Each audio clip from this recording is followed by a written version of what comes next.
What's happening, people? Hope everyone's well. Episode 13, I believe. We've got Andy Murray and Fat Dana White. And the goat. Water. As Villa. Is he your dream guest? 100%. Over Alan Shearer? Nah, there's probably Alan Shearer and that would be right up there. Hasbulla was wicked. But he don't talk English, does he? So. What, at all? Nah. Yeah, that would be awesome. And then neither's great. That's true. I've had him on a couple of times now. Yeah, no, that would be a good guest that I've had Villa on it. What would you talk to him about? Anything. How is he? Yeah. How much I love him? Yeah. How big's his dick? Okay. That is an interesting one, actually. Is he going to be like, do you know, like Warwick Davis with big ends? Yeah. Will he be like small but just fucking length? You got length? I've got go. Yeah? Yeah, got a bit of length. Hockey puck. Bit length. Bit of length, yeah. Mainly go. Well, we're not going to talk about penises the whole time anyway. Yeah, we got Shame. Craig back on the show. Third appearance. Yeah. How's that Hat-trick. make you feel? Yeah. Should have got a hat trick ball or something. Yeah. That's Like okay. that thing. Yeah. I can hold the shirt, but Oh yeah, new signing actually. Have you joined? I've joined. Official. It's Deadline day, got it over the line, ready for the first game of the season. yeah. Excited? Go follow the Yeah. Twitter. Yeah, I was meant to play yesterday, beat BEP 3-1. Right. Good one. Yeah. But, yeah, pleased to be back for the third time. Yeah, no, it's nice to have you back on. It's always a pleasure. Yeah, I mean, obviously you came on some of the early ones as well, where we were still sort of finding our feet a little bit, and I'm not going to try and pretend like we've got it figured out now, but I think we're getting better as we go, as far as how we want this to be, and we're still trying to figure out what we want to do.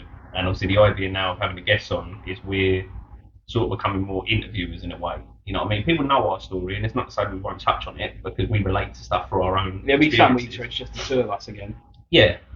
But yeah, we like having the guests on and sort of digging deep a little bit. Obviously not putting them in uncomfortable positions, but talking about stuff, getting stuff out there that could potentially help other people. Yeah. I think that's the most important thing is people that watch this can feel like they can relate with us at the same sense. So, Well, it's good the to more delve into that. subjects we talk about, the more questions we ask, the more stuff that comes up, and then obviously the more likelihood that we can help people. You know what I mean? Like that they could eventually find a subject. they And wanted I'll us to get a talk Red about. Bull brand.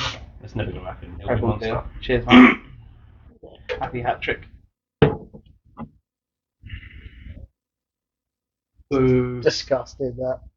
Proper drink that. I think we got to start telling people you ain't been too bad for that. We got to stop putting the mic that down to Oh our yeah, next because to the the mic. sound. Yeah. Anyway, So I can't really remember now what we last sort of spoke about. just sort of. There's feedback there on one of the mics, I think. Isn't I it? don't know what happened there. Sort of just more or less touched on, We were talking about your mental health a little. yeah, and just how I I think dealt with it. the second episode was about you at your lowest point, Yeah. Yeah. going up, high, down. Yeah. Yeah, jeez, yeah, that was a couple of years ago. 3 years, well, COVID, wasn't it? 3 years ago, yeah. So, time passed, but yeah, I've not felt anywhere near as bad as that since. So to delve into your past a little bit, obviously George will know more than I do, as you two are best friends, which has come up many times on the podcast. So obviously you're from As well as Scotland others. originally, Yeah, Inverness. Yeah. So when did you Inverness, move down yeah. here? when I was 15. Tell it's like my favourite thing, and it's relevant because it's literally just shit Yeah. happened there. You're part of the harbour stuff. Right, so I'll just give you a quick story to why I moved down. When I moved down, I was a little shit, right? I used to get in trouble all the time. I was always getting it wasn't so much arrested, it was called lifted. When the police would just cuff you and take you back home, or you'd spend the night in the cells. And there was a lot of that going on, a lot of scrapping and all this other different stuff. And one thing happened, which I'm not going to get into, but that was a tipping point. My mum said to me, "You're going down to West Philadelphia. born and raised." No, she said, "You're Where going did down you spend most of your days? Yeah. Just chilling out. relaxing." I can't remember. No, I That's can't. relaxing or cool. Anyway, Just carry on. shooting some b-ball outside the school. We're a couple of kids that are up to no good. Yeah. I think they started making trouble in the neighbourhood. I knew I was going to fuck it up. Anyway, let's crack on. No, yeah. So my mum said, "Right, your dad's coming up." It was such a quick turnaround. So this event happened, and within 24 hours, my dad was up so he'd driven up from Brighton all the way up. So I come down. I was only meant to be down here for 2 weeks on holiday, elected to chill out, and I was coming back. A few days in, my dad takes me to the harvester, and he's like, let's go get an ice cream. I'm like, okay, yeah, lovely, yeah, no, why not? And the ice creams turn up. I take like 1-2 bites into it, and he goes, "There's a reason why I bought you here." And I was like, "What?" And he's like, "Your mum's told me to tell you that you're not coming back. You're staying here." And I was like, "You're taking a piss, yeah?" And he was like, "No, I didn't want to have to be the one to tell you, but your mum didn't want to say anything. So you're staying down here." And I was like, "Well, I'm not having this." Yeah. So I've stormed out, and I've gone home, and I've not left my room for about a week. I was fuming. And there was just such a bad omen on the harvester. I didn't have a Sunday since. I think it was like 5 years before I actually touched an ice cream sundae again. So I was really? Every time I seen one, I was like, yeah. And then I did eventually have one. I was at the Rhinestone. I was at dinner and I got one. 2 or 3 bites in, get a phone call from my mum. I'm like, "You're right. Your great granddad's died. Like he's died." I was like, "Fucking hell." So you just don't eat him Yeah, I just don't touch You it. just stay away from Sunday. Yeah. Just Don't do Sundays now. So from that point onwards, you were staying down here. Yeah. But how did that make Also, you feel? let's not bring. I'm not trying to dig out, but let's not bring over the fact that you was a fucking prick to your mum. Yeah, I was an arse. So rather than being a little shit outside, he was Yeah. then bringing that home and treating his mum like a shit and arguing, which is a big. Yeah. It weren't So like do your you mum think would say, now, "I in had hindsight, you've grown up and matured a bit? Yeah, it was water under the bridge with my mum because But as I say, I don't want to paint your mum in a bad light where it's almost like you were being a little shit outside and she's going, "Oh, I'm not dealing with that." But it was you bringing it home and doing it to her as well. yeah, I was just a disobedient child basically. So she made the right call. Yeah, 100%. Because my life is like 10 times better. I've had other opportunities and I've built myself up. There's been obvious setbacks, but you know, like, everyone has setbacks. It's just how you deal with it. And since moving down here, it's been a lot better. So you're 15 years old. You spent your whole time in Inverness. You're now living down here with your dad. Yeah. Sorry, we'll get through it. So you're now put into school. Is that year 10? Year 11. So you just went in for 1 year of school down here. Yeah, and I did sixth form in that as well, but Right. like I didn't go to school for like 2 years prior to Okay. moving down here. And I come down and they've thrown me straight in. It's like 6 months of the year left. At Hammering, wasn't it? Yeah, Angmering. Yeah, they're doing their preparations for the exams coming up, and I got put into the bottom set of everything. Yeah. So I was just in late. Didn't revise. I was still a little bit of a shit at school.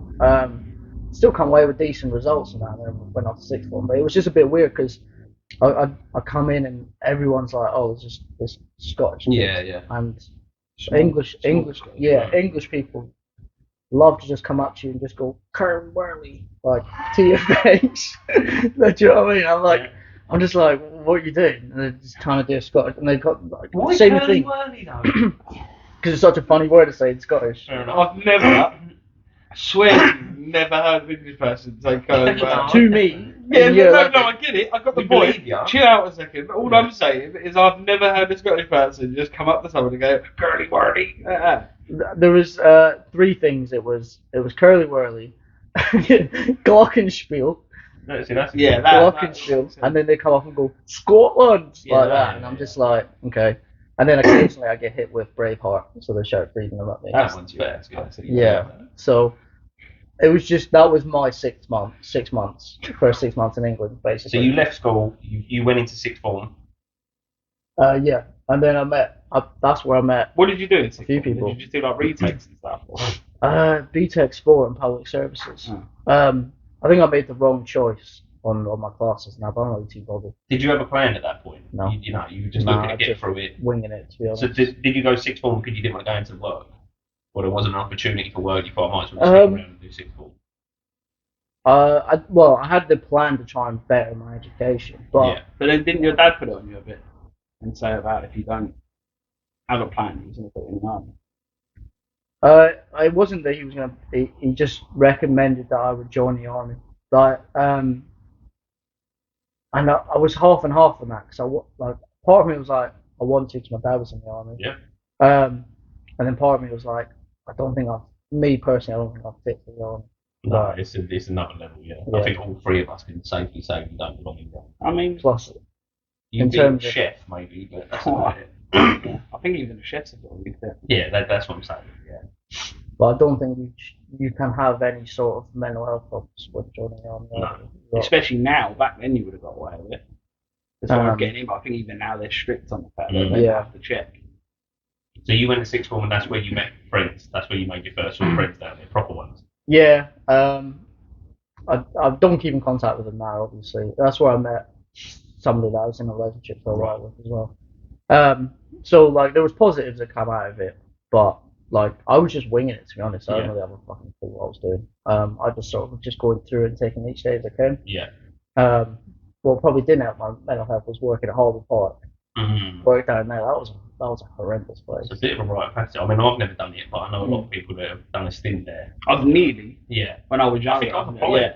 I I don't think I've ever applied, but yeah, there's been a few times. And this isn't a dig at people that work at that sort of place, but like, obviously for around here, it's like, when you're younger, it's that similar idea to like a McDonald's. Where Yeah. you go like, I've got no other options, I might have to apply for this job. Mm. And I remember thinking to myself, surely I can get something different. And luckily did. Yeah. But so you were leaving sixth form. What age is that? Is that 18? No, that's, well, yeah, I mean, When you I was probably 18, would've been I stayed but back a year because I snapped my leg. Right. So like I snapped my leg. technically you leave at 16, at 15, 16, you do an extra year, so you'd be Right. 17, 18. So let's skip ahead a little bit then. So you sort of turning 18. So you're sort of semi-established down here now. You've accepted the fact that this is where you live. Yeah. You've made friends. Yeah. You've tried to make plans as far as the future, whether that be educational or work. You're now 18. So I assume by that point you've got a group of friends, or you're relatively. Well, you've always been a popular boy. I take it by then you already had a group. Yes and no. I was just I Did you was still feel like an outcast then? I was just an in betweener. Like Yeah. I would float between. I knew people. I was going to say that you've always been quite a strange kind of popular, like similar to me, where it's not always necessarily a solid group of mates, but there's a lot of people you can talk to. Yeah. So I'd float about. So like I'd have a group of people that I might be hanging out with one day, and then I might go out with other people the Yeah. next day, and then it was like people knew who I am. I knew who people were, but I never had a set group, so I just float. But you were around. feeling good about yourself at this point in your life, or was you still? Had you accepted your fate as far as being down here in your Well, life? By that point, my granddad died Right. when he died when I was 17. So by that point, I was still coming to terms with that. That was really hard for me. But And you still struggle with that now. yeah.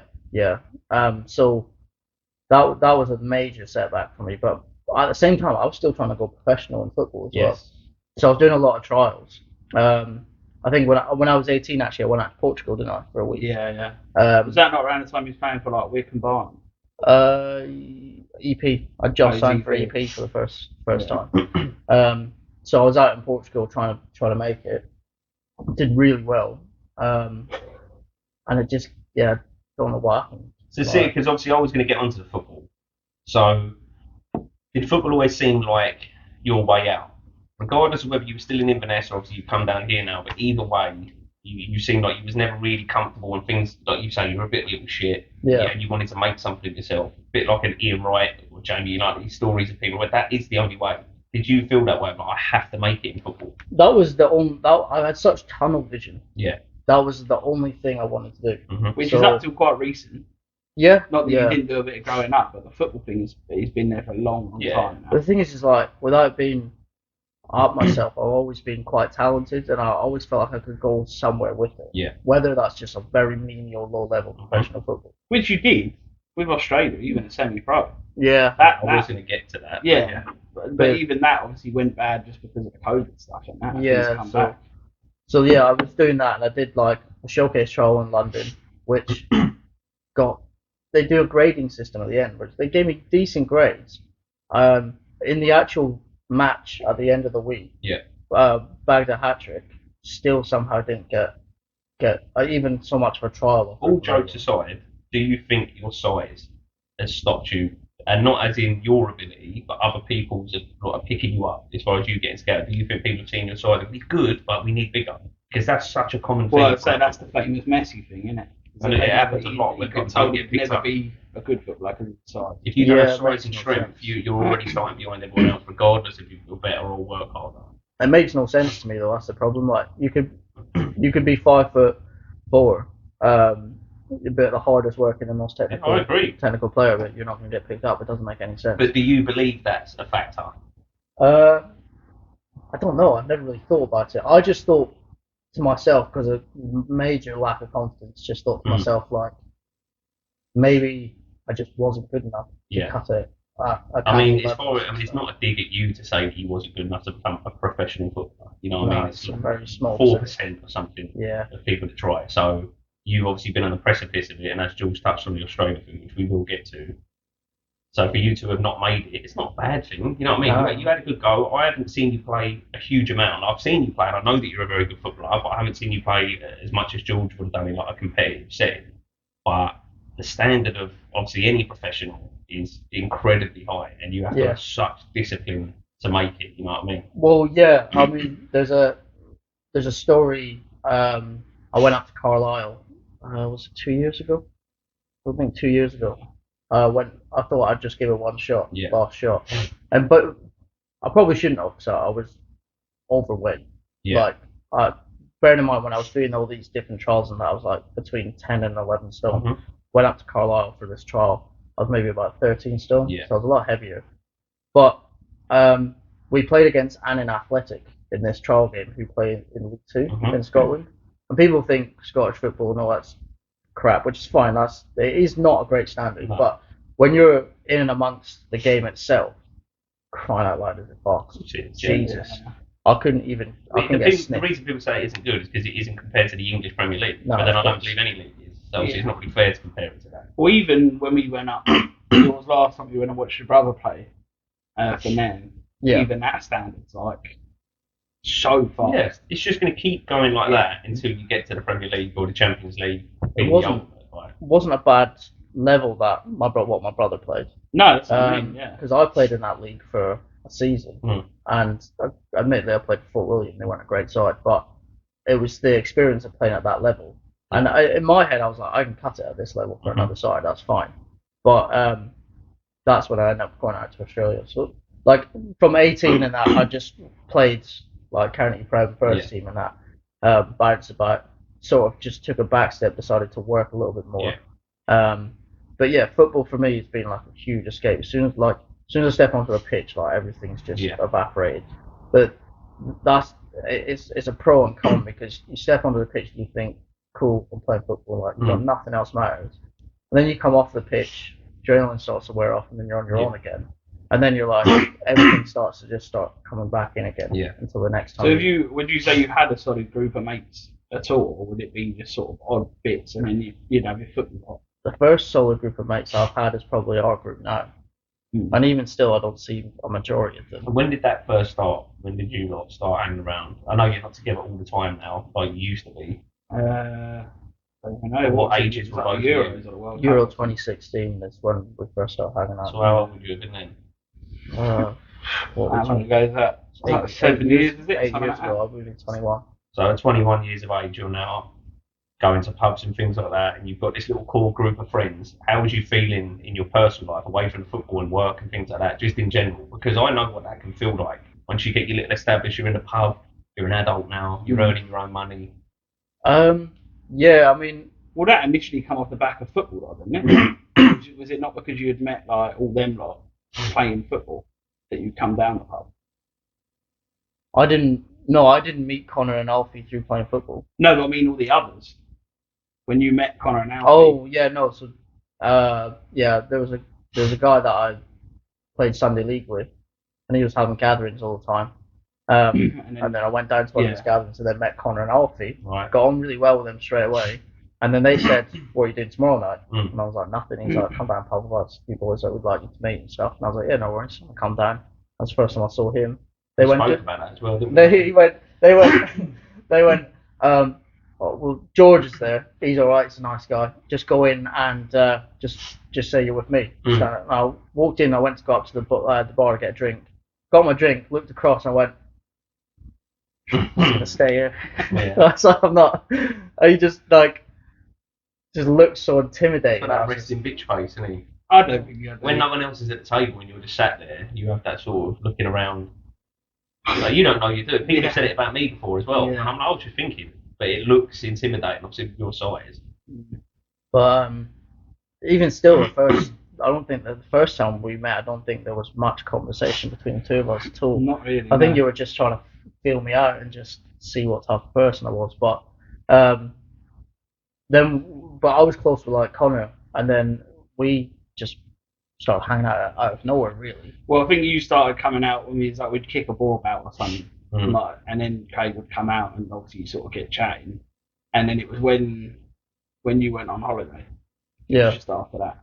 It was like weird. just before that, we just randomly met up, just the two of us. Yeah. And then you ended up coming around mine. And that's when I got the Snapchat to you dancing and shit to like club music. You found out we both love clubland and Tenacious D and things like that. So we were like putting on all these songs. And like I remember just sitting there thinking like I fucking barely knew him. And next thing I know he's at the end of my bed like doing this pumping with a biscuit in his mouth. And I was just like, fuck is this kid and what is going on? Yeah. And then literally just after that you went on holiday. And then when you come back you bought like the little bottles of tequila and stuff. And then it just sort of went from there. So from this, although we're talking 21 years of age, for most people, I think 18 to 25 is them sort of prime years. If you're a drinker, some people don't. Some people save and you know what I mean, and get in a relationship and do all that stuff. But as far as most single lads around about that age, you go out with your pals and you get drunk and you have nights out, or you have maybe even go on lads' holidays and things like that. It's all during that time period. How was that for you? Like you've now got, from what it sounds like, the first time you've had your core group. Found Jules and you two sort of instantly had a connection. Yeah, well. Do you want me to shoot off? No, but it was good. I mean, there wasn't much saving going on. We were out every weekend. No. But that was good. That's what I mean. That was just a good escape for me. Like, I think meeting these lot has sort of picked me up a lot. Yeah. It saved me a lot because I never really had, like I said, a solid friendship group. The group of friends I had before them were the characters. Okay. And I'm not going to go into it. Well, I get like this weird, like, defensive thing as a friend that certain people will pop up and want to try and act like Craig's mate. Yeah. Because they've known him since then or they hung out at this point. Yeah. Blah, blah. And it's bitchy for me, but part of me's just sort of like, who the fuck are you? Yeah. Because I'm like, when we met Craig, he's ended up coming out of us, and it's not like, as in like, when he met like Luke and Jack and stuff. Yeah. Obviously, I then introduced Craig to them, and I'm like, oh, these are my mates.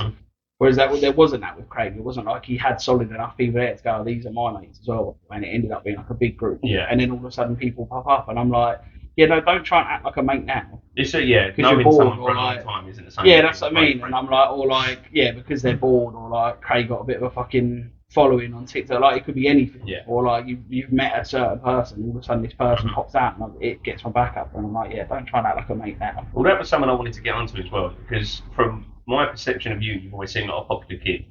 I'm not saying you're the most popular, because obviously, again, there's levels to it, but I've never really seen you be disliked. Yeah, I think any of the dislike I've had against me or any animosity against me has always been through social media. It's never actually been in person.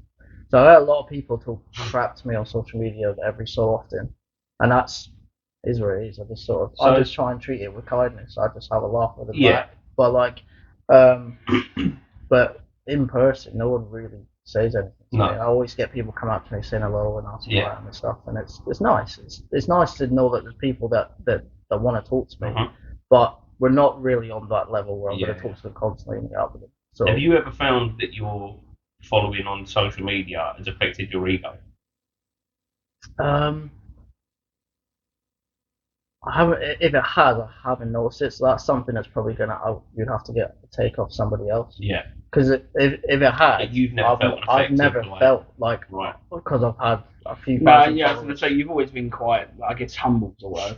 Like anytime there's been a video that hits, let's say, you text me and go, like, fucking hell, I can't believe this, and you'll send the numbers from me like, this one's got fucking 30,000 likes, and then you'll text me like the next day and go, fuck, it's up to like 50. and like it's never like. So, as a question to you then, so obviously you've known Craig for a long time. You knew him when he was sort of a bit more shy and quite formed into him as to what he is now to a certain extent, and then you've seen him get more popular, a bit more confident, build himself up on social media, and get a following. Have you felt that he's changed in any way from the person that you met? No, because I think if anything, like not fucking bigging myself up, I think I've just sort of helped that. Just to keep him. Yeah, because I like say even like that when he says about the first day and seeing me on a table, I mean I'm not going over there. Whereas now you wouldn't, if you see someone, you'll go and chat. Yeah. Because it seems like you care about Jordan's opinion. It's a good opinion to have because it keeps me grounded. Yeah. Like if I'm getting beyond my stations and he'll be like, right, just hang on a bit. Like wind your neck in. I'll be like, alright, yeah, fair enough. And could you do the same thing to him? I mean, I could, but I don't think it'd be as receptive because if I said to you like being a dick or whatever, like you would be to somebody else if they'd been. Yeah. I don't think it'd be as receptive, but with that being said, there's not really. I think I'm a bit more self-aware. Yeah, there's never an occasion I need to actually say that. I think sometimes. Yeah, I don't know. It's a weird. I don't think that. Yeah, it's not like Craig's unaware of it, but there's times that you can get a bit like. Yeah, I don't think you ever really get like above your station. The reason I ask as well is me being completely honest. Is obviously I was doing Snapchat in my drinking days, and I didn't pick up any kind of following in comparison. I think the maximum amount of views I got on a video was around 7,000. Obviously, Snapchat's different because it's your friends, like the people that are on there. I don't know social media well. I think TikTok and other people that you don't have to be friends with to see it. Is what I'm trying to say. So obviously Snapchat was nothing in comparison, but I found myself get wrapped up in it a little bit purely because I could put out a video, and most of them were me getting drunk, chatting shit. You saw a lot of them, though, you know what I mean. But I could get sometimes 200-300 messages, and I'd lose my shit. But obviously I was drunk. I was a drunk, lonely man that was looking for anything. Yeah, but then on top of that, as I say, I know what you mean about it's a different process, but like. There's no playing that down because there's probably there's got to be close to like 50 to 100 people that have come from Snapchat that have now made something out of social media. Yeah. That have come off that. Oh, platform, definitely, yeah. That's what I'm saying. So I never looked at. But saying that, the way Snapchat does work is you don't have to be friends. You can just follow them. Yeah. So like now there's like certain ones that are Snapchatters that will have a page and you can follow that page and it will notify you when they're putting Snapchats up. So. Yeah, definitely going to work the same way. Yeah, but the point I'm making is obviously I never really got anywhere, and yet I got wrapped up in it a little bit, and I started a bit. And again, I got recognised a couple of times, going to work and things like that, and people would say, "Oh, I've watched your video," because you know what it was like. Someone would watch it and show a geezer at work. And it's a small page around there, isn't it? Exactly. Yeah. So I would find myself be like, "Man, this is alright." So that's why I wanted to ask whether you've ever found that.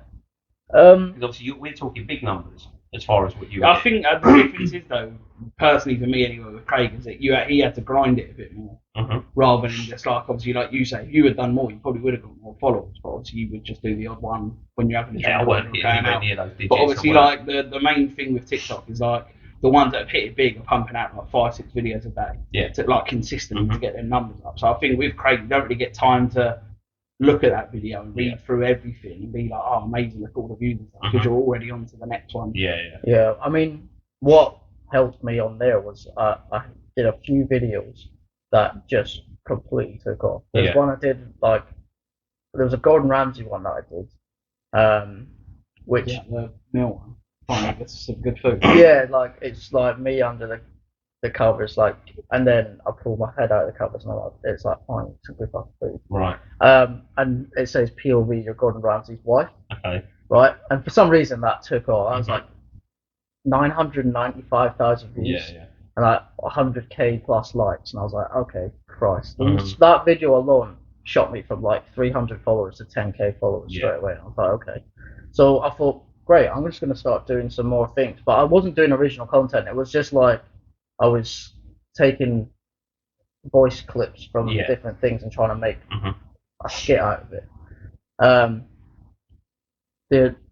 By that point, I'd already hit like, I'd done a few were hitting like 200k, 500k. There was one I did in Scotland when I went up there with Liv. That got like 600k. By that point, I'd hit 28,000. And I think I've been shadow banned from there because I did one video that hit 1.3 million views. Right. And it was an ill-tasted joke. Okay. Which people, it was like 50-50 of how people responded to that. I had a lot of negative comments saying like this is not something to joke. Like some people going, "God, you may love it," and then from there, none of my videos. Can you share what it was? You don't have to. Do you know the gangster? Right, that I don't know his name. Right, he's a bald guy, and he sat there and he's like, he said, "Well, this person called me a gangster, but I'm not a gangster." So put my gun in his mouth to show him that I'm not a gangster. Right. Right, which I thought was a bit of a oxymoron. So I made a bit of a joke out of it, where I was like, "Well, this 10-year-old called me a nonce, but I'm not a nonce. To show him that I'm not a nonce, put my dick in his mouth." I think that's funny. Right, but yeah, so I did that, and it just out of nowhere, like it got a few 100,000 views. I thought nothing of it, and then within a week, I was up at 1 million views. Yeah. And I was like, oh fucking hell. Yeah. I was like, yeah. If there's a video that I don't. David Brent, you and Little said so many views, and I'm like, oh fucking hell. Yeah. You itched your head like that. Yeah. All you need was to look to the camera. Yeah. It's completely. Fucking And I was thinking to myself, like, yeah, generally, I was thinking to myself, I don't know how this has happened, but it's too late to delete it now. I can't really do anything. It's already out there. So I just had to let the comments coming back in. But do you read the comments? I try to. Yeah, fair. I'm not even joking. Yeah, I'll see it because I'll look and I'll go, I wonder if he's replying to people, and it'll be like girls going, "Oh, your eyes, oh, you're smart." Well, I mean, it's like. Yeah. And I'm like, Simple man, it's funny. He's better the game. Play the game, mate. I'll comment on there and I'll just get nothing. But but like in terms of like mental health and things, social media is such a shit thing. Well, that's what I was going to get so onto. So good, but so bad. Yeah, that's why I was asking if you read the comments as far as whether they have a negative impact. And are you still churning out videos now? Are you still doing it semi-regularly? Do the odd video. So where does your brain tick all the time? You go, oh, I've got an idea here, something to do. I do. It does, right? But I'm at work and I think of something and I'm like that'd be brilliant. And then I forget to note it down, and then by the time I come home, and then or I'll get home and I'll have an idea in mind, but then I can't get the lighting right because I don't want to put out a grainy crap video with no lighting. Then I'll have some ideas where I think that's brilliant, and it doesn't really. Yeah. So do you find yourself wanting to put more content out? So it's proper Bobby Lee moment there. Do you? And he goes, I wanted to do it too, right? Do you find yourself wanting to push more content to improve your mental health? As far as I want to put videos out and I want to get positive feedback, and on the other side of it, do you ever find yourself wanting to come away from it because of the negative? I never find myself wanting to come away because the negatives aren't really as prominent as the positives, but I don't really find myself in a position where I want to put out videos that much. You're not sort of like, oh, I need it. I need that sort of love from people. No, if I just have an idea, I'll put it out there. Like, I don't really care about strangers' validation. I just do something that I think is funny, and then if I get positives. So to ask a question on that, if you was to put a video out and you got 100,000 likes and everyone's loving it, thinks it's hilarious, but your boys, your mates, oh, that's terrible, it wasn't funny at all. Who do you care more about, 100,000 likes or your two mates that went, oh, that ain't funny? Well, funny you say that. I had a video like that.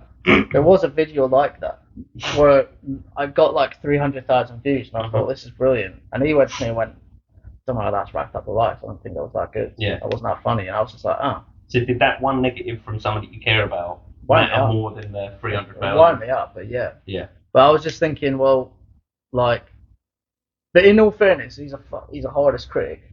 So you ain't gonna tell me that. if he says something funny, I'm like, that must be funny. Yeah. But like, if he's like, I don't know about that. But then at the same sense, I'm thinking, well, there's 100,000 people that like the video that do find it funny. So it's picking your audience, your demographic. Like, am I going to put videos out? If I was to do it consistently, am I going to put videos out that pleases one or two people, or put videos out that's going to appease to 50 to 100,000 people that might like that video? So it's what it is where it is. I think that's so unhealthy to look at it that way.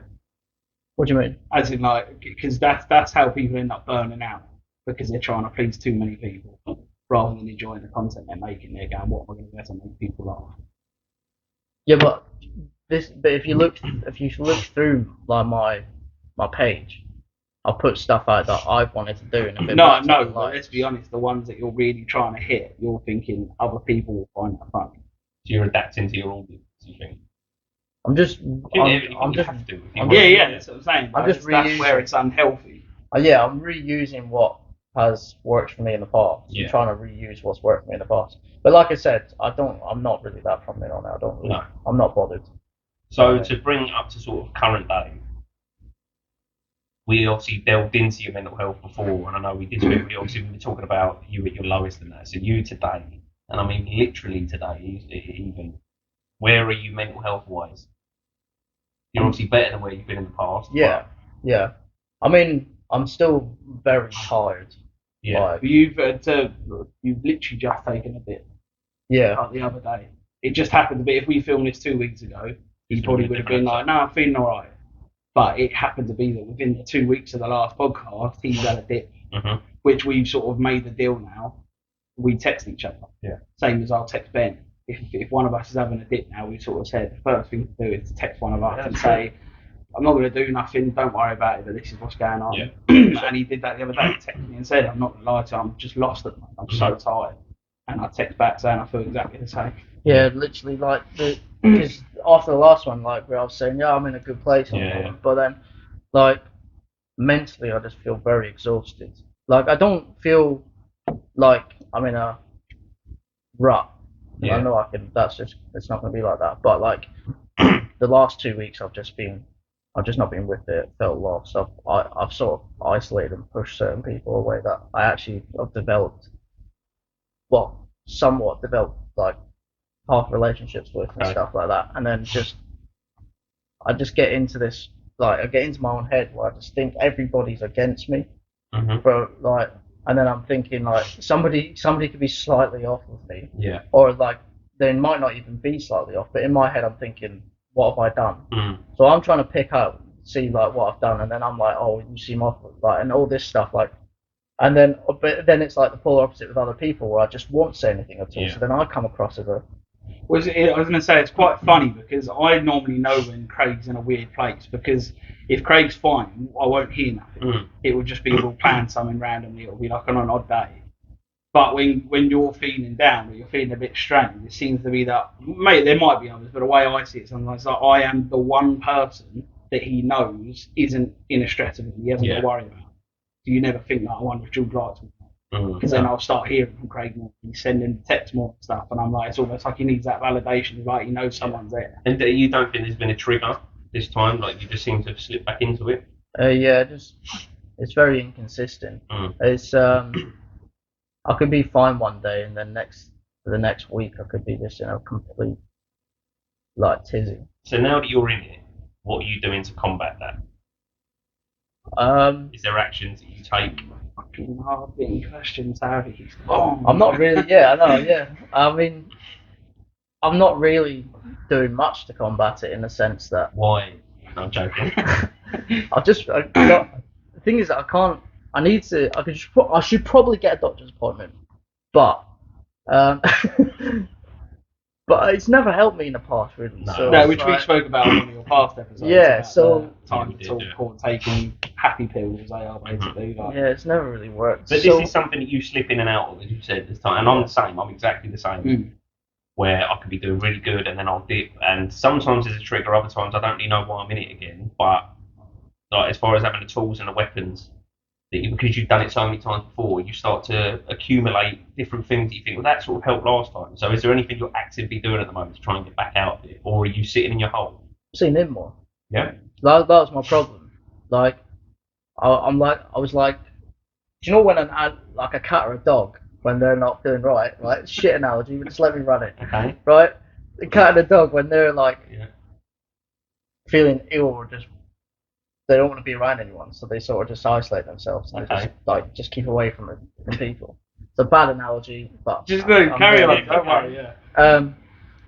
But I did that before, and then I found myself isolating people. I became lonely, and I felt like that's probably not the best way to go about it. We're gonna get back to the cat and dog. I'm so confused. Where did the cat and the dog thing go to? When a cat and a dog is dying, they isolate themselves. Right. Okay. So you're saying that's what you're doing. You're just isolating like a dead cat. Yeah, normally Right, I would. okay. I would just Right, isolate yeah. myself away from I'm people. so confused. I'm Yeah, waiting for the no. dog and the cat thing to No, come yeah, back you round. said how have you combated it this time? Right. And I think what you're trying to say is Yeah. like a cat and a dog, if they're dying, is they take themselves Right. away. Whereas this time, That's my fault. I got Yeah. lost in the. they Yeah. normally take themselves away. Whereas this time he's like coming and seeing me. Yeah, Yeah. so like I'm coming over and seeing George a lot more, and I'm making more of an active effort to try and see people that I'm closest with. Which is big that you're able to do Um, that. Yeah. Like I've been seeing my family a lot more. I live in the Yeah. same house as them, but I don't see them. Yeah. That's my fault. That's on me. I Mhm. just come in from work and just fuck off upstairs. I don't do anything. We're guilty of that. Hey? We're guilty of that. Yeah. Yeah, so like I've started to count my blessings more, like things around me, Bit and of gratitude. yeah, Yeah. just started to like realize what I have around me. It's difficult because like I work a lot, Mm-hmm. so it's trying to balance the spare time. But like in general, like going back to the original question, how I'm feeling like now, like I said, it's just loneliness and Yeah. like mental fatigue, really. I'm still depressed, but not nearly as much as I was. So like that's good. But I still have my moments where I don't really want to leave my bed, Yeah. and I'm just like I don't want to do this. Have anymore. you ever made gratitude lists? Well, As you in mentioned this literally, before, yeah, put yeah. pen to paper. You mentioned this before, and I haven't done that. It's a good exercise which I'd recommend to anyone. It's something that I do. And you literally put down every little thing. Your drink, you know what I mean? The fact that Yeah. you've got clothes in your bag. It doesn't. You can get specific. You can be as big or as short of a list. If you want to go for big things, then obviously it'll be a shorter list. But you could really put down everything down in your life, and then when you sit there and think about it, you do realise how much you've got going. You know what I mean? And it's not if you're really feeling that down. Sometimes the last thing you want to do, but it is a good practice, like you said about you're sort of not taking things for granted. That you're aware that you've got a friend that you can turn to, you've got family. You think, I'm not even seeing them. Maybe I'll go in there and speak to them, and then you come away from it feeling better. It's sort of essentially the same idea. Well, talking about like changing things to try and better myself mentally and like enjoy my life a little bit more is probably the prime example of joining Bournemouth. Do you know what I mean? Like, Which I've been nagging for so long. yeah, like there's a group of lads that play for a team that I'm not going to go say it's so much as admire me, but like they like me a lot. Mhm. So they've wanted me to join and play Yeah. with them for ages because we get on so well. And I've just had As well as within that group of lads, you've got like 3 or 4 of your best mates playing Yeah. in that team. So like, I had a mental block where I was like, no, I want to play at good, like the best level I can within my means, Yeah. and win something, which was just putting mental stress on me because I'm Mhm. going into games and if it's not going well, I'm thinking, oh, it's Which, fuck that. sorry to interrupt, but to be a dick, to make this really blunt as well, this was my point, which is you sort of finally see was he's come down a massive step in football to play for Beaumont originally, Yeah. right? And things went on there, like we won't go into detail. So he left and went and played for Amri Mm-hmm. to play at a better level and win something, like he just said. But my argument was, you're still playing in the same league as us. Yeah. And other than you finished higher in the league in the end, we actually had a more successful season and got to a cup final and nearly won something. Yeah. I said, so it's not like it wasn't a higher level, if you know what I mean. Mm. It's a better team. Yeah. They played better football. They had a more successful like season in the league. I said, but you're not It's not like you've left us and you've gone back up to county. Yeah. Yeah. You're literally playing in the same league. So to get rid of this, like obviously I sat down and thought about it and I was like, I don't know why I'm just fobbing that off. I've got an opportunity to play football with people I consider really close friends, and relax my mind a bit. Yeah. And enjoy I played. yourself, yeah. What gave me that realization as well is I played 20 minutes for them on the Saturday. Slowly. I figured it out. He was playing the game after us at the Right. same place. I was like, right, we hit 12 o'clock, they're 2 o'clock. And we was out for Dean's birthday, like with the football night. And I said to Lee, I was like, I'm going to message Craig and say, do you want to come and play a half for us? Because you're playing after. And then he was like, yeah, maybe. And I was like, if you offer Craig football, he's going to come and play. Yeah. He's got the time. I'm going to say it's pre-season. Mhm. So my thinking was, if I can get him in and get him playing, and he'll see it, Yeah. he'll want to play. I hadn't even said it to you yet, obviously, but I think it was obvious. So I got into him, and he was like, he rang me up because he was like, I'm not sure. And then he rang me. He's like, do you know what? I will. I'm going to come down. I'll play like the first half or something, and Yeah. I'll go and play for Amity. And then obviously, like, he was going to say, you come down, and ended up playing. Got sent off almost, kind of, sort of. So refs are getting strict, like real Yeah, football, they're yeah. taking it serious, and he was sore. Yeah. Sent him to the ref. The ref was like, right, go and take a breather. And sent him off. Do you know what made me laugh though, right? Because I didn't know he was going to ask me to go off the pitch. I thought he was just going to give me a warning. Because something happened. I went, ref, that's fucking outrageous. What did he say? Curly whirly. Yeah, he came out to me and went, like, glockenspiel. Yeah. Settle down. Scotland! Scotland! Screw them! 11! But he come up to me, right, and he went, in what multiverse do you think swearing at me? I'm like, fucking Avengers or something. What's going on? And he just went, coach, sub him off. And I was just like, fucking hell. Who was the coach? It was me. I stand by the side and I was like... And then my coach came over and went, oh, is that you off? And I was like, yeah. And he's like, well, you're starting. So and just to put on top of that, before this game, when he said he was going to come and play for us a bit, his team was saying about, oh, we don't know if we can start. Yeah. Don't know if you're going to get minutes now. And then all of a sudden he gets subbed off and he comes over, we're starting now. And it was just sort of like that back and forth. I think he just enjoyed 20 minutes of us. It was all chilled. It was me saying, you let me know when you want to come off, blah, blah. And then you got him coming, like, starting, I don't go back on, all stressy. Went over, had the game of his life, golden assist. Yeah. No appreciation. Got taken off. Yeah, I had, like, everything stuck. Every touch, every pass. You know what that's like, when you just have that game and you just go, oh, I'm killing him today. Like, and then subbed at the off because they didn't want me getting inside my own head. Then put me back on 5 minutes later in a position I don't play. At that point, I was just like... What didn't help is you've got, like, 8 of us standing. Our game's finished now. And I kept shouting over, like, oh, I've already come here again, sign the thing. Yeah. Shouting over to him and you were smiling. Because I try not to pay attention to what's on the sides. But... So, I mean, we have got to wrap this up, we do. Unfortunately. But so we'll finish on this, Up the Bowman. Up the BPFC. Give Gareth a shout out as well. Do get Gareth, actually. I love Gareth a bit. I don't know if he watches this. I love Gareth a bit. He always asks after you as well. Yeah, I love him. Sponsor the kits, and they're great kits as well. Follow the Twitter as well. Bowman Park. But yeah, we're going to have to wrap this up today. But again, we'll have you on again. Craig's sort of becoming a friend of the show now. So not a real friend. Not for me. I can't stand it. So shout out Hezbollah. Yeah. We sort of like sidetracked a bit from the main thing, but I think we had a good chat. Yeah, and again, we will do more. We will carry on. Obviously, it will be the same with a lot of the guests that we're going to have. We can't get everything out in one. We tend to do 45-ish minutes. You can't tell your life story in that. Also, let us know what you think. We was thinking about maybe going back to weekly. Yeah. Even if it means that, because then there can be more where it's just me and Harry, and then we'll have a guest. Yeah, in between, yeah. And even if it don't, because obviously like now we'll have the other one we miss. It might be like dedicated weekly. We should thinking about doing it a bit more. I've started a new job now as well, and so that's what I mean. So it might be we might record some midweek and I'll still go out on Sunday and things like that. Yeah, but let us know if you want to see more. I was going to say, I think any likes and shares and that would be appreciated. So you can build up your subscribes. I knew that was going to come out. I was waiting for him to say at some point. Yeah.